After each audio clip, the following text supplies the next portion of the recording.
오늘 계속해서 예수님이 어떤 분이신가에 대해서 알아보는 시간들을 갖고 있는데요.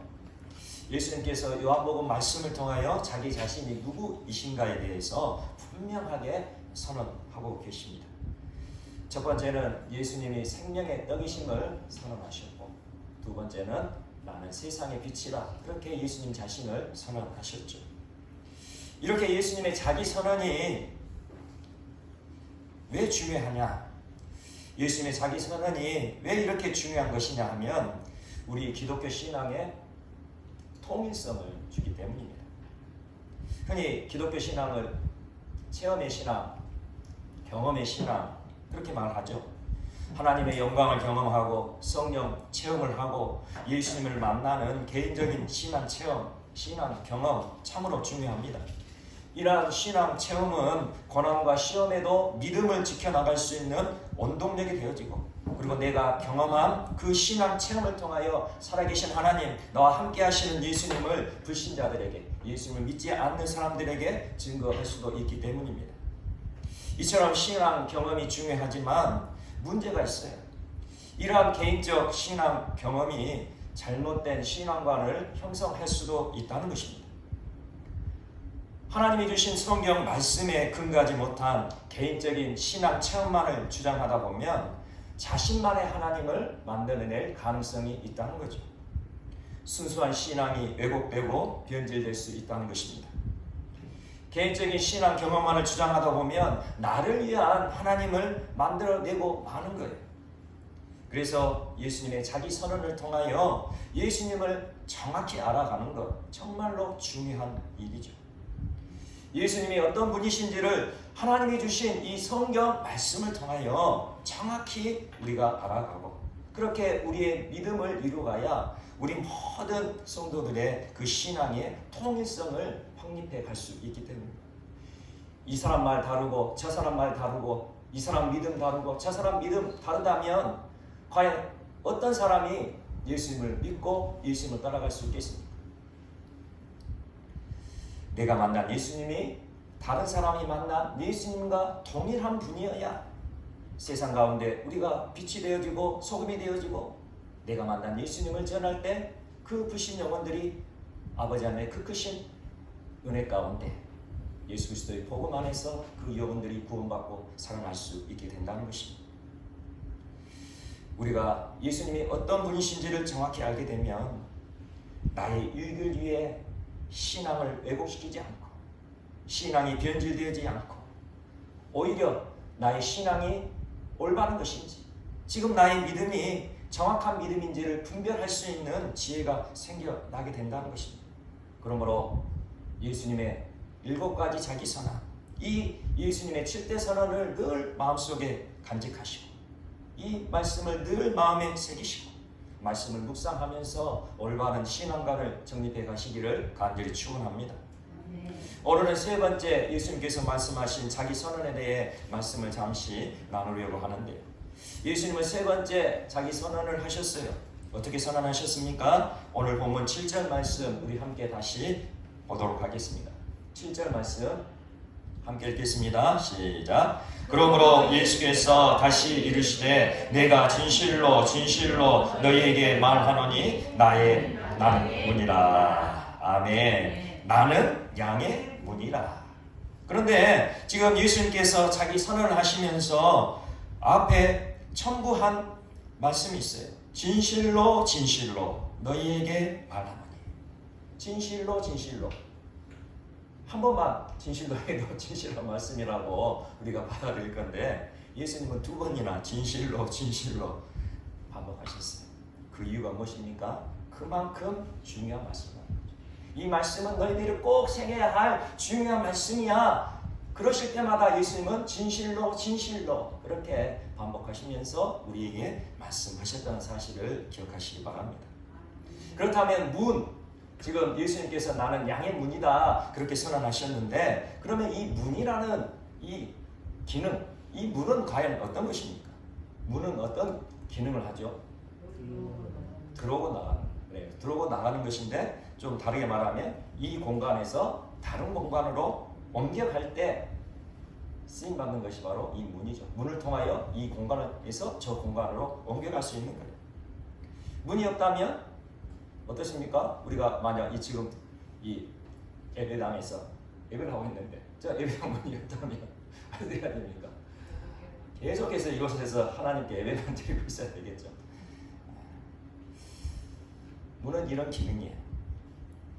우리 인간은 누구나 좋은 집, 넓은 집에서 살기를 열망하죠. 그러잖아요. 좋은 집에 살고 싶고 넓은 집에 살고 싶은 것이 우리 인간의 바람입니다. 제가 최근에 이렇게 길거리를 가다가 현수막 봤어요. 그 현수막 봐보니까 이제 순천에도 10억대의 아파트가 생겼다는 사실을 알게 되었습니다. 10억대 아파트 생각만 해도 참 마음이 좀 촉촉하잖아요. 그렇게 꿈에 그리던 10억대 최고급 아파트에 입주하게 됐어요. 입주하는 전날 밤이에요. 한번 상상해 보세요. 꿈에도 그리던 10억대 아파트에 이제 내일 아침이면은 입주하게 됐어요. 그 전날 밤 그 마음이 얼마나 설렐까요? 아마 잠도 제대로 안 올 거예요. 이제 아침이 밝았어요. 부푼 마음으로 그 아파트 정문을 기분 좋게 통과해서 이제 아파트 엘리베이터로 올랐어요. 그리고 엘리베이터 그 버튼을 누르는 손길이 얼마나 떨릴까요? 그 반짝이는 그 버튼 빛만 봐도 마음이 막 들뜰 거예요. 그렇게 엘리베이터를 타고 딱 내가 산 아파트 777호 나오게 생각해 보시면 그 앞에 섰는데 이게 웬일입니까? 아파트에 있어야 할 문이 없는데 이게 꿈인가 생시인가 볼을 꺼져 보니까 아파요. 생시라는 거죠. 이렇게 문이 없는 아파트 10억짜리면 어찌고 100억짜리면 어찌겠습니까? 아무 소용이 없는 거죠. 그것도 이것이 아파트였기 마련이지. 만약 우리가 천국 앞에 섰는데 천국 앞에 갔는데 그 천국 문이 보이지 않는다면 얼마나 당혹스러울까 한번 상상해 보기도 합니다. 지금 예수님은 자기 자신을 소개하면서 양의 문이라 그렇게 말씀하고 계십니다. 예수님을 소개하시기를 나는 양의 문이다. 예수님이 살고 계셨던 2000년 전 그 유대 땅에는 양을 치는 것이 흔한 일이었어요. 흔하게 보는 풍경. 저도 몇 년 전에 수성지 순례를 갔는데 가끔 보니까 아직도 양을 치는 그 유목민을 본 적이 있는데 그때 당시에는 지금보다도 더 흔하게 볼 수 있는 풍경이 바로 양을 치는 목자의 모습이었어요. 그들의 삶은 양은 언제나 함께하는 그런 가축이었던 거죠. 양의 젖을 먹어야 되고 또 양의 털로 옷감을 몇 개 짜고 그리고 양 고기를 먹기도 하고 그 당시 양은 굉장히 유용한 가축이었던 거죠. 그러니 예수님께서 지금 비유로 양의 문이다 라고 말씀하셨을 때에 이 비유를 듣는 유대인들은 이 풍경이 이 광경이 어떤 것인지를 아마 다 상상할 수 있겠어요. 예수님이 양의 문이라 하는데 그 양의 문이 무엇인가를 그들은 다 알 수 있었을 거라는 거죠. 그런데도 이 비유를 들은 유대인들, 바리새인은 이 비유의 의미를 깨닫지 못했다 그렇게 말하고 있죠. 오늘 본문 말씀이 있는 요한복음 10장 바로 앞에 있는 6절의 말씀에 이렇게 기록하고 있습니다. 제가 읽어드리겠습니다. 예수께서 이 비유로 그들에게 말씀하셨으나 그들은 그가 하신 말씀이 무엇인지 알지 못하니라. 예수님께서 요한복음 10장 1절에서 5절까지 비유의 말씀을 통하여 이제 자신이 양의 문이라는 사실과 그리고 이어서 예수님 자신이 선한 목자라는 사실을 선언하시게 되는데 이렇게 요한복음 10장 1절에서 5절까지 그 비유의 그 말씀, 그 당시 흔하게 봐왔던 그 양치기, 그 목자가 양을 치는 참으로 그 비유의 그 말씀을 전해 주었는데도 이 비유의 말씀의 뜻이 무엇인지를 그 바리새인들은 정확히 깨닫지를 못했다는 것이죠. 그래서 예수님은 이어서 오늘 우리가 읽었던 7절에서 10절까지 말씀을 통하여 자기 자신이 양의 문이다는 사실을 이 비유를 통해서 알려주시기 원하셨다는 것을 이렇게 설명하고 계시다는 겁니다. 실제로 이 비유의 설명은 양의 문이다. 그리고 이어서 나는 선한 목자가 그렇게 선언하신 그 선언과 연결이 되어지지만 선한 목자 되신 예수님은 다음 주에 제가 말씀을 전하기로 하고요. 오늘은 양의 문에 대해서만 집중적으로 잠시 은혜를 나누고자 합니다. 그 당시 목자들은 양을 치기 위해서 들판에 나갔죠. 들판에 나가서 풀을 먹이고 물을 먹이기 위해서는 그 들판을 온종일 헤매고 다녀야 됐었어요. 물이 귀한 그 유대 땅, 그 팔레스타인 지역에 풀이 있는 곳, 물이 있는 곳은 정해져 있었기 때문에, 그리고 어떨 때는 가뭄이 들어서 비가 안 온다면 물이 있었던 곳도 말라버리는 전부 그렇게 척박한 그런 땅이 바로 그 당시 유대인들의 땅이었습니다. 그래서 목자들은 양을 들판으로 몰고 가서 풀이 있는 곳을 찾아가고 물이 있는 곳을 찾아가다 보면은 이제 밤이 되면은 집으로 돌아오지 못할 때가 많아요. 그러다 보면 어떻습니까? 그 들판에서 야영을 해야 된다는 거예요. 그리고 그 양들을 돌봐야 되는데 그 양들을 그냥 아무 곳에나 그냥 놔둬버리면 어떡합니까? 그 밤에 맹수들의 공격을 받아서 양이 죽임을 당할 수 있다는 거예요. 그래서 밤이 되어지면 이제 목자는 무슨 일을 하게 되냐면 임시 양 우리를 만들게 됩니다. 임시적으로 돌을 가져다가 돌을 쌓기도 하고 또 나뭇가지를 모아다가 임시 우리를 만들고 양들을 그 우리 안에 넣어두게 된다는 거죠. 이렇게 양들을 우리 안에 넣어놓고는 그 양들이 들어갔던 그 문이죠. 실제적으로는 문이라 할 수도 없죠. 문이 없으니까, 텅 비어 있으니까 그냥 이렇게 임시 우리를 만들고 양이 들어갈 수 있는 구멍을 이렇게 만들어 놓은 거죠. 그래서 그 문에 이 목자가 누워 자게 된다는 거예요. 누워 있게 된다는 거죠. 그래서 이 양의 문이라는 그 의미를 바로 이 풍경에서 우리가 유추해 볼 수 있게 되는 거죠. 양들이 들어갔던 그 문에 목자가 누워 있는 거예요. 그래서 그 누워서 무슨 역할을 합니까? 맹수들의 공격을 막아준다는 것이죠.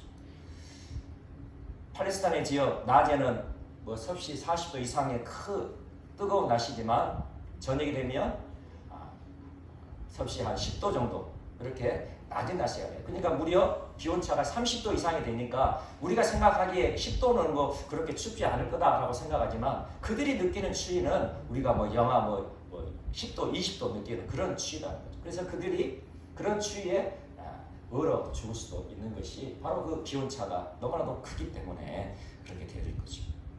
목자는 스스로 문이 되어서 그 추위와 바람을 맞아가면서 양들을 맹수로부터 지켜야 된다는 거예요. 그래서 예수님은 지금 자기 자신을 양의 문이라 그렇게 소개하고 계신 거죠. 이처럼 양의 문이신 예수님이 자신이 양의 문이 되셔야만 하는 이유에 대해서 오늘 본문 말씀에서는 분명히 말씀하고 있습니다. 예수님 자신이 왜 양의 문이냐라고 그렇게 우리에게 설명하고 계시는데 그 설명하는 부분이 바로 오늘 9절 말씀에 있습니다. 우리 9절 말씀 함께 보도록 하겠습니다. 9절 시작. 내가 문이니 누구든지 나로 말미암아 들어가면 구원을 받고 또는 들어가며 나오며 꼴을 얻으리라. 아멘. 예수님께서 문이시니 누구든지 나로 말미암아 예수님으로 말미암아 그 양의 문으로 들어가면 구원을 받고. 이 말씀에서 우리는 무엇을 할 수 있습니까? 구원으로 인도하는 분이 바로 예수님이시라 그렇게 말씀하고 계시다는 거예요. 내가 문이니 누구든지 나로 말미암아 들어가면 구원을 받고, 예수님이 양의 문이니 양과 같은 우리 사람들이 그 예수님으로 말미암아 그 양의 문으로 들어가면 구원을 받게 된다는 거죠. 우리가 알고 있듯이 양이라는 동물 너무나도 연약한 동물이죠. 약한 동물의 상징 바로 양 아니겠습니까? 자신을 보호할 아무런 그런 도구를 갖고 있지 못한 동물, 목자가 없이는 살아갈 수 없는 존재, 바로 그 동물이 바로 양이라는 동물인 거죠. 그러니 이 양은 우리 한 사람 한 사람, 우리 연약한 인생을 의미하고 있음을 우리는 알아야 된다는 것이죠. 그러므로 이 말씀을 통하여 무엇을 알 수 있습니까? 우리 연약한 인생을 살아가는 우리 인간들은 예수 그리스도를 통하여 구원을 받을 수 있다는 사실을 우리는 알게 된다는 것이죠. 그런데 이 구원의 위대함은 어디에 있느냐? 오늘 말씀을 통해 되면 내가 문인이 누구든지 나로 말미암아 들어가면 구원을 받고, 누구든지라는 이 단어에 구원의 위대함이 있는 거예요. 무슨 뜻입니까? 누구든지 어떤 사람이든지, 작은 자나 큰 자나, 있거나 없거나, 죄가 많거나 적거나, 누구든지 예수님으로 구원을 받을 수 있다. 예수님은 자기 자신을 소개하면서 아까 7절에 뭐라고 소개하셨죠? 나는 양의 문이라 그렇게 소개하고 계시는데, 실제적으로 이 성경 원어를 보게 되면 나는 양의 문이라 이렇게 말씀하시는데, 실제적으로는 이 양이 단수, 양 한 마리를 이렇게 의미하고 있지 않고 복수로 지금 쓰였어요. 그러니 실제적으로는 예수님께서 뭐라고 선언하셨냐면 나는 양들의 문이다.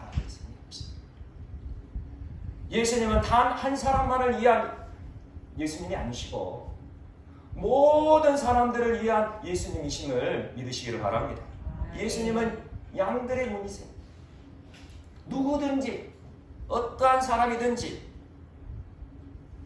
구원하실 수 있는 분, 바로 예수님이시라는 거죠. 예수님이 여신 구원의 문은 큰 문, 예수님이 여신 구원의 문은 활짝 열린 큰 문임을 믿으시기를 소망합니다. 아멘. 구약시대에 출애굽한 이스라엘 백성들이 하나님께 예배를 드리던 곳이 있었죠. 성막이었습니다. 지금 우리가 이렇게 교회에 나와서 하나님을 예배하듯 구약시대의 광야를 이렇게 지나던 이스라엘 백성들은 성막, 한마디로 하면 텐트죠. 지금으로 하면 텐트를 이렇게 지어서 그 텐트 안에 들어가 하나님을 예배했습니다. 그것을 성막이라 그렇게 불렀죠. 이 성막의 크기가 어떻게 되냐면 폭이 25m, 길이가 50m입니다. 직사각형의 이 성막인데, 이 성막은 그때 당시에 오실 메시아, 구약시대에 장차 오실 메시아, 바로 예수 그리스도를 상징하는 것이 바로 이 성막인데요. 이 성막 안으로 들어가는 문이 있었습니다. 그러잖아요. 성막 안으로 들어가는 문이 있어야 사람들이 들어가서 하나님께 예배할 수 있잖아요. 그렇게 이 성막 안으로 들어가는 문이 어디 있었냐면 동편에 있어요. 동편에 그 문이 있었는데, 이 성막 문의 넓이가 어느 정도였냐면 무려 길이가 10m였어요. 폭이 25m인데 문이 10m. 우리가 생각해 보세요. 보통 문이라 하면은 뭐 넓어봐야 한 2m 돼도 굉장히 넓고, 우리 예배당에 저 문도 길어봤자 한 3m 되는데 저 3m만 돼도 넓게 생각되잖아요. 근데 25m 그 넓이에 10m가 거의 절반 가까이가 문이었다는 사실입니다. 이 사실에서 무엇을 알 수 있습니까? 이 큰 문을 통하여 수많은 사람들, 수많은 죄인들이 출입하면서 자신의 죄를 회개하며 하나님께 예배하였다는 거예요. 예수님의 넓으신 사랑의 품, 어떠한 사람도 누구든지 품어주실 수 있는 넉넉한 품이심을 기억하시길 바랍니다. 예수님의 사랑의 품은 이렇게 넓으신 사랑의 품이세요. 예수님이 여신 구원의 문은 누구든지 들어올 수 있고 어떠한 죄인도 들어올 수 있는 사랑의 문인 것입니다. 그 너비와 길이와 높이와 깊이를 측량할 수 없는 그 놀라운 사랑으로 인도하시는 양들의 문이신 예수님, 그 예수님을 만나는 우리 모두가 되어지기를 간절히 축원합니다. 또 한 가지 우리가 분명히 알아야 할 것은 이 성막의 문, 오직 동편에만 있었다는 거예요. 성막의 문은 오직 하나이었다는 거예요. 그러므로 구원으로 인도하는 그 문도 하나이라는 거죠. 구원으로 인도하는 문은 오직 하나라는 사실이에요. 구원으로 인도하는 유일한 분은 오직 예수 그리스도 한 분이시라는 사실을 오늘 이 말씀에서 우리에게 알려주고 계시는 거예요. 양의 문이신 예수님을 통하여 들어오지 않는 목자, 그 목자를 뭐라고 말하냐면 절도요 강도라 그렇게 말하고 있습니다. 예수님이 아니고는 구원을 얻을 수 없음에도 불구하고 예수님이 아니고도 구원을 얻을 수 있다 말하는 사람들, 우리의 영혼을 죽이고 해치는 도둑이고 강도인 것입니다. 그리고 또한 어떤 사람들이 있습니까? 우리가 회개하지 않고도 구원을 얻을 수 있다 그렇게 말하는 사람들, 바로 우리의 영혼을 망가지게 하는 도둑이요 강도임을 우리는 알아야 되는 거예요. 요한복음 10장 1절에서 예수님께서 이렇게 말씀하셨습니다. 내가 진실로 진실로 너희에게 이르노니 문을 통하여 양의 우리에 들어가지 아니하고 다른 데로 넘어가는 자는 절도며 강도요. 아멘. 예수님이 아니고도 구원을 얻을 수 있다는 자, 회개하지 않고도 구원을 얻을 수 있다 말하는 자, 그들은 다 절도요 강도요. 그들은 양의 문이신 예수님으로 들어가지 아니하고 울타리를 넘어간다는 거죠. 문을 통하여 들어가지 않는 사람, 울타리로 넘어다니는 사람, 담장을 넘어다니는 사람, 도둑이고 강도일 수밖에 없는 것입니다. 그들이 양의 문을 통하여 들어오지 않는 이유는 무엇입니까? 양들의 영혼을 볼모삼아 자신의 입속을 참기를 하기 때문이에요. 하지만 성경에서는 분명히 선언하고 계십니다. 사도행전 4장 12절에 다른 이로서는 구원을 얻을 수 없나니 천하 인간의 구원을 얻을 만한 다른 이름을 우리에게 주신 일이 없음이니라. 아멘. 다른 이로서는 구원을 얻을 수 없다 분명히 성경에서 말씀하고 계세요.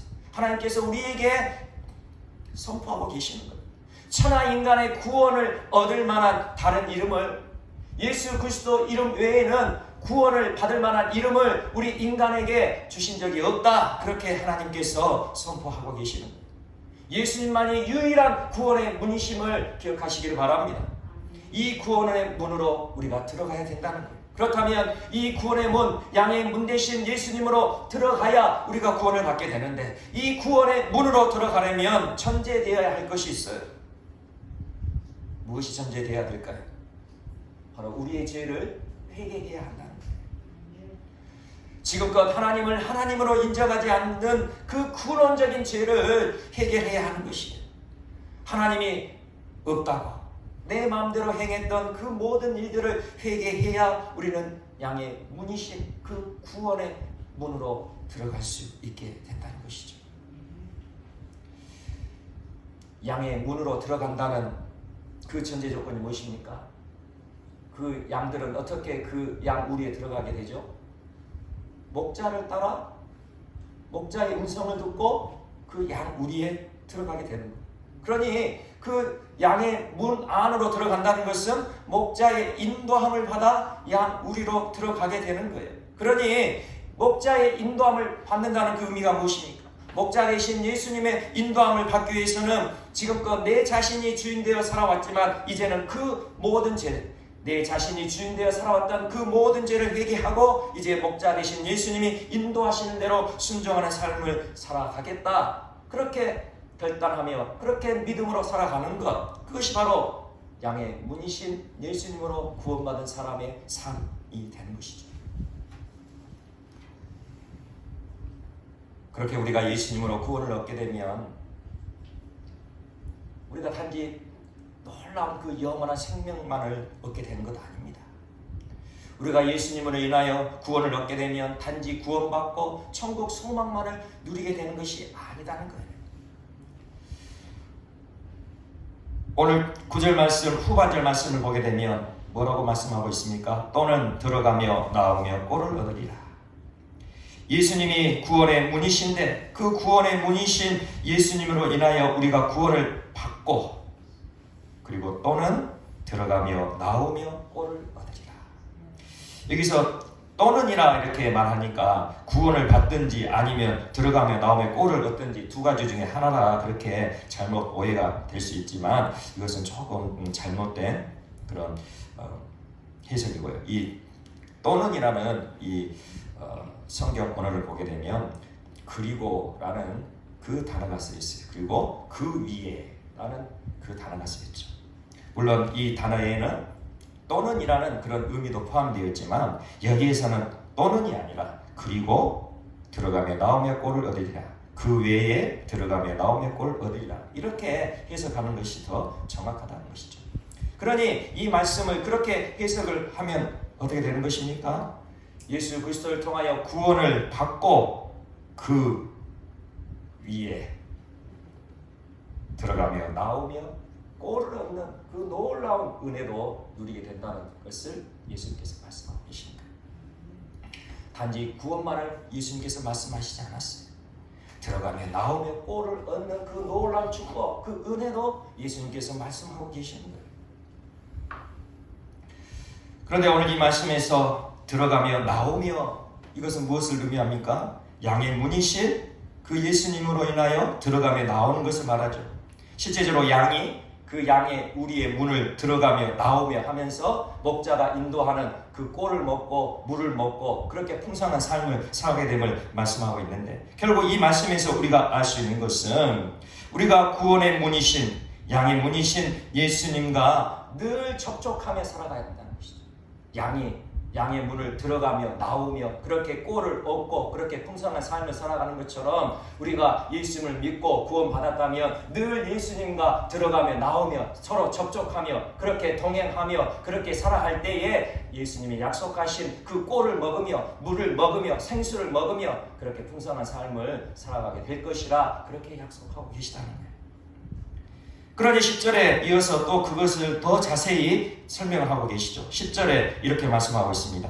도둑이 오는 것은 도둑질하고 죽이고 멸망시키려는 것뿐이요. 아까 이 도둑이 어떤 도둑인지를 설명해 드렸죠. 그렇게 도둑이 오는 것은 우리 영혼을 죽이기 위해서, 우리 영혼을 빼앗아가기 위해서, 자신의 이속, 자신의 그 유익을 취하기 위해서 그 도둑들이 오지만 예수님께서 우리에게 오신 이유는 양으로 생명을 얻게 하고 더 풍성히 얻게 하려는 것이다. 예수님은 우리를 구원하실 뿐만 아니라 우리로 더 풍성하게 살아가게 하시기 위하여 우리를 구원하신 양의 문이심을 믿으시기를 소망합니다. 들어가며 나가며, 이것이 구원받은 성도의 삶이 되어야 되는 거예요. 우리가 구원받았다고 그냥 양 무리에 가만히 있으면 어떻게 됩니까? 예수님이 인도하시는 그 푸른 초장, 쉴만한 물가로 나아갈 수 없고 꼴을 먹을 수 없고 그 맑은 생수를 먹을 수가 없는 거예요. 그러니 어떻습니까?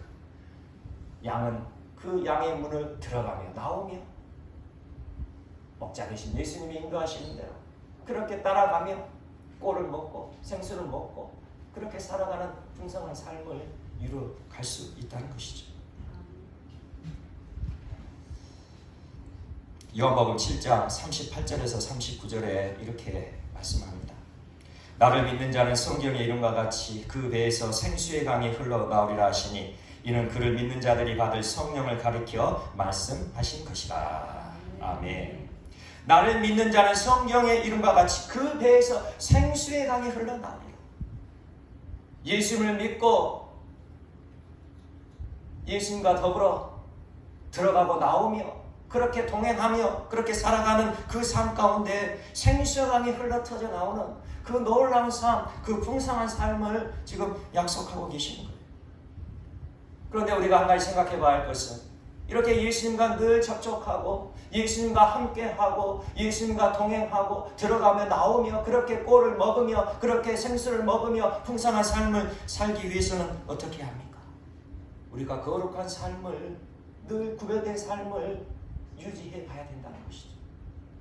우리가 예수님과 동행한다는 것은 무엇을 의미합니까? 거룩하신 주님과 날마다 동행하는 거예요. 그런데 내 안에 더러운 죄악이 있다면 거룩하신 주님과 어떻게 동행할 수 있겠습니까?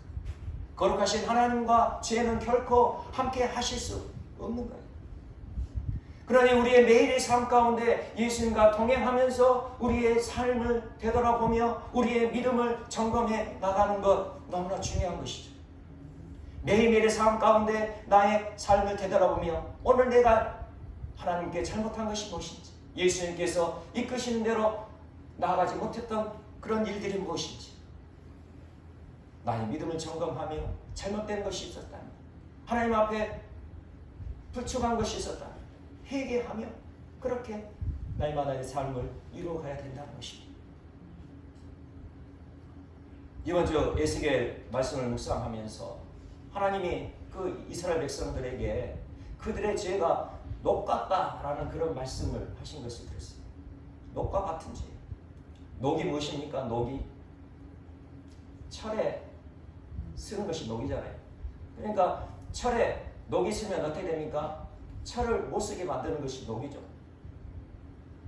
이 죄악이 녹과 같은 거예요. 우리의 삶을, 우리 인생을 망치는 것이 바로 이 녹과 같은 죄라는 거죠. 그러니 이 녹을 우리가 날마다 제거하지 않으면 어느 순간 녹이 가득 쓸어서 그 철을 망가뜨리는 거죠. 철에 구멍이 나게 되고, 철에 구멍이 나면 그 제 기능을 못하게 되는 거잖아요. 우리의 인생이 그렇게 된다는 것이죠. 그러니 우리가 날마다 예수님과 동행하기를 갈망하면서 매일의 삶, 매일의 믿음을 점검하며 회개하며 살아가는 것이 너무나 중요한 거예요. 우리가 날마다 회개하지 않으면 내가 뭐 일주일에 한 번 회개하면 되겠지. 그냥 한꺼번에 몰아서 한 달에 한 번 회개하면 되겠지. 한번 여러분 생각해 보시기 바랍니다. 내가 매일 하나님 앞에 회개하지 않는다면 일주일에 한 번 회개하기가 쉬울까요? 한 달에 한 번 모아서 회개하기가 쉬울까요? 결코 그렇지 않죠. 그렇게 일주일, 한 달 그렇게 회개하지 않는 삶 반복되어지면 정말 내가 내 죄를 회개하고 싶어도, 정말 내 죄를 깨닫고 하나님 내 죄를 회개하고 이제는 예수님이 약속하신 그 꼴이 넘치는 삶, 그 생수가 넘치는 삶, 그 풍성한 삶을 살고 싶습니다. 그렇게 마음은 간절해도 회개가 터져나오지 않는다는 거예요. 어떤 목사님이 이런 간증을 하신 것을 들었어요. 그 목사님이 어느 교회에 이제 취임을 해서 이렇게 이제 담임 목사로서 이렇게 사역을 감당하고 계시는데, 어느 날 보니까 그 회계를 담당하시는 장로님이 그 회계를 이렇게 성도들이 헌금한 그 헌금을 계수하면서 그 봉투, 헌금 봉투를 하나 둘씩 자기 가방에 이렇게 담아간다는 사실을 알게 됐어요. 헌금한 그 금액과 실제 회계 정산한 금액이 조금씩 다르니까 이제는 그 CCTV를 이렇게 살펴보게 되었죠. 그러니까 CCTV를 봐보니까 그 회계를 담당하신 그 장로님이 이렇게 헌금을 계수하면서 그 다리 사이에 자기 가방을 펼쳐놓고는 한 개, 두 개를 그 가방 속에 넣는 거예요. 그래서 그것을 발견하시고는 이제 목사님이 그 장로님을 부르셔가지고 어떻게 그러실 수가 있느냐, 언제부터 그러셨느냐 그렇게 물으니까 무려 10년이 넘으셨대요. 그래서 처음에는 그렇게 하나님의 돈, 성도들이 그렇게 피땀 흘려 하나님께 드린 그 헌금을 이렇게 자기 가방에 담을 때 너무나도 두려웠다는 거예요. 너무나도 떨렸다는 거예요. 그런데 한 번, 두 번, 세 번, 한 달, 6개월, 1년 되다 보니까 이제는 아무런 마음에 그런 느낌이 없이 그냥 습관적으로 이제 매주마다 때가 되면 헌금 봉투를 한 개씩, 두 개씩, 세 개씩 이렇게 가방에 담기를 무려 10년이 됐다는 거죠. 그래서 결국 그 장모님이 암에 걸리셨어요. 그리고 그분의 또 고백이 그래요. 내가 하나님 앞에 이렇게 죄를 지었으니 암에 걸린 것이 당연하죠. 그렇게 목사님께 고백을 했대요. 그러니 그 담임 목사님 그 마음이 얼마나 아프시겠어요. 그렇게 그냥 세상을 암으로 떠나시면 지옥에 떨어질 것이 분명하잖아요. 그래서 장로님 이제라도 회개하셔야 됩니다. 이제라도 회개하시고 그 모든 문제를 정리하시고 하나님 앞에 서야 됩니다. 라고 그렇게 간절하게 그렇게 권면하셨대요. 그렇게 권면하자 그 장로님도 그렇죠. 제가 회개해야죠. 저도 이것이 잘못된 것인지를 알아요. 라고 말씀을 하지만 회개가 안 나온다. 그래서 암 말기가 되어서 이제 거의 이제 돌아가실 때가 가까이 되었을 때에 그 교회에 있는 모든 부교육자들과 함께 그 병원에 신방 가셨대요. 회개가 안 되신다 그러니까 이제 우리가 함께 가서 이 장로님을 위해서 기도하자. 이 장로님이 회개가 터져 나올 수 있도록, 회개할 수 있도록 우리가 한번 간절히 기도하자. 그렇게 모든 부교육자를 다 이렇게 데리고 그 병원에 가서 합심해서 기도했대요. 그런데도 그 장로님의 고백은 회개가 안 된다. 이 죄가 이렇게 무서운 것입니다.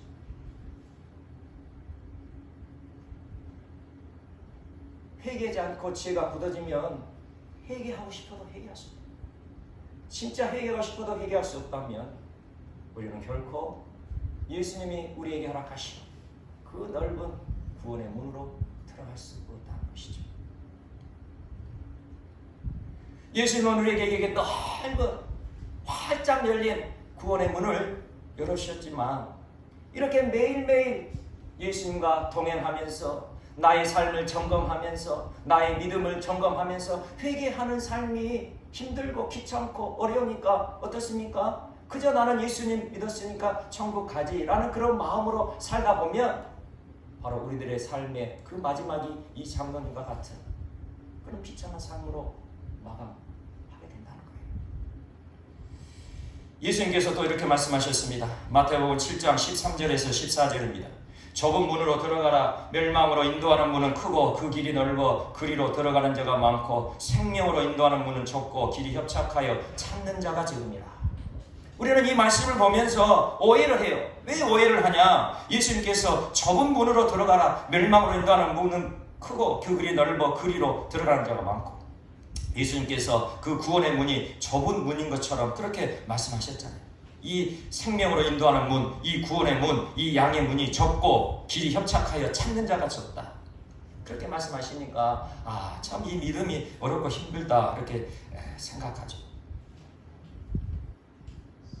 그러나 우리가 분명히 알을 것은 아까 우리가 보았던 성막에서 모든 죄인들이 들어갔다 나왔다 하는 그 문, 넓은 문이에요.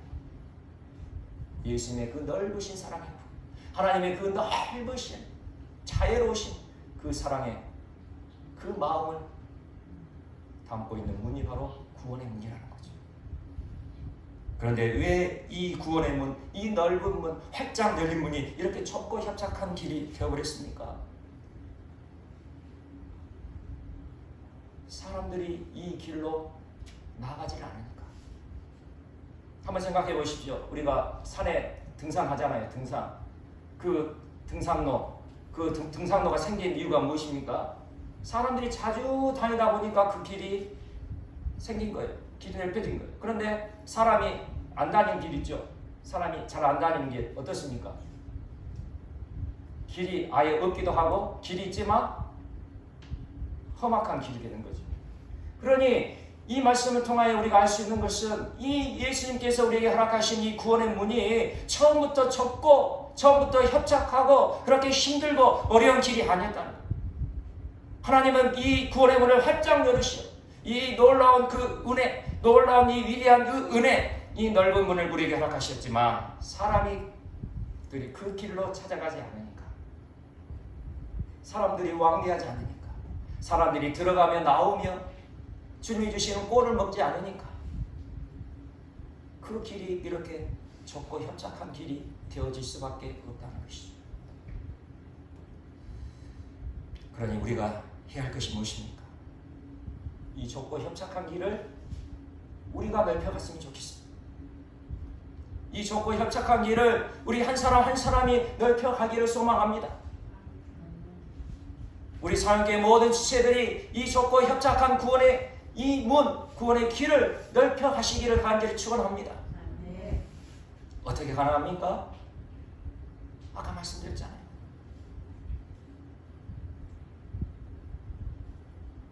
들어가며 나오며 꼴을 먹는 사람, 양의 문이신 예수님과 늘 동행하며 들어가며 나오며 꼴을 먹고 그 맑은 그 샘물을 먹고 그런 삶을 살아갈 때 이 좁고 협착한 구원의 문은 바로 나를 통하여 넓혀져 가게 되는 거죠.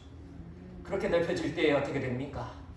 내 자신뿐만 아니라 이 좁이, 이 좁은 길, 이 협착한 길, 그래서 나는 갈 수 없어, 그렇게 아예 포기했던 우리의 가족들, 우리의 친구들, 우리 형제 자매들, 우리 동료들, 우리 이웃들이 그렇게 넓혀진 길로 조금은 쉽게 그 구원의 문으로 들어갈 수 있는 그 이유가 되지 않겠습니까? 우리가 천국 앞에 선다면 얼마나 떨릴까요? 생각만 해도 너무나도 정말 마음이 부풀어올 겁니다. 내가 마지막 그날에 천국 앞에 섰다. 그런데 그 천국 앞에 섰는데 문이 없어요.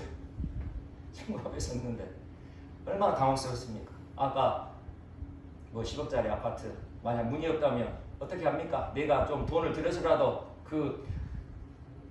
다 무너뜨리고 문 만들면 되잖아요. 그런데 천국 문 내가 만들 수 있는 건 아니잖아요. 천국으로 들어가는 문 오직 유일한 한 문이라는 거죠.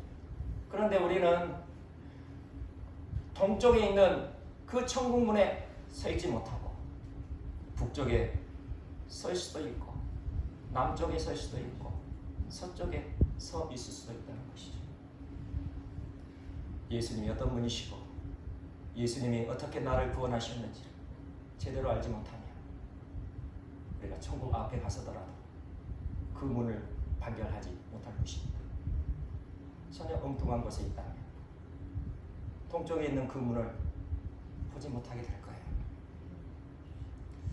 오늘 이 시간 함께하는 우리 모든 지체들, 그리고 함께하지 못한 우리 사랑교회 모든 지체들까지라도 이제는 예수님을 올바로 알고 올바로 믿고 예수님을 따라가는 우리들이 되어야 할 것입니다.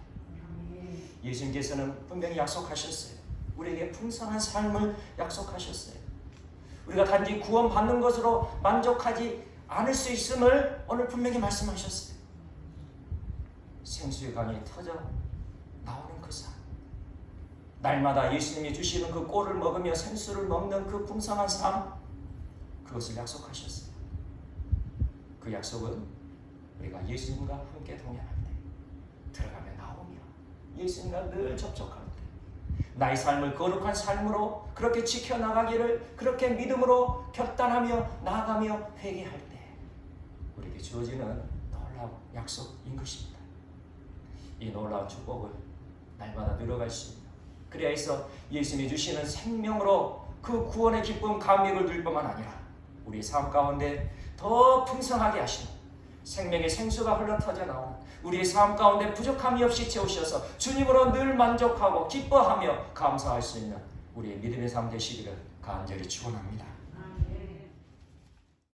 우리 주 예수 그리스도의 은혜와 아버지 하나님의 그 크신 사랑과 성령 하나님의 인도하심이 날마다 양의 문이신 예수 그리스도와 함께하며 들어가며 나오며 예수님이 약속하신 꼴과 그 풍성한 그 생명을 들어가기를 소망하는 모든 지체들 머리 위에와 우리 가정 위에와 삶의 터전 위에 지금부터 영원까지 함께하여 주시옵기를 간절히 축원하옵나이다. 아멘.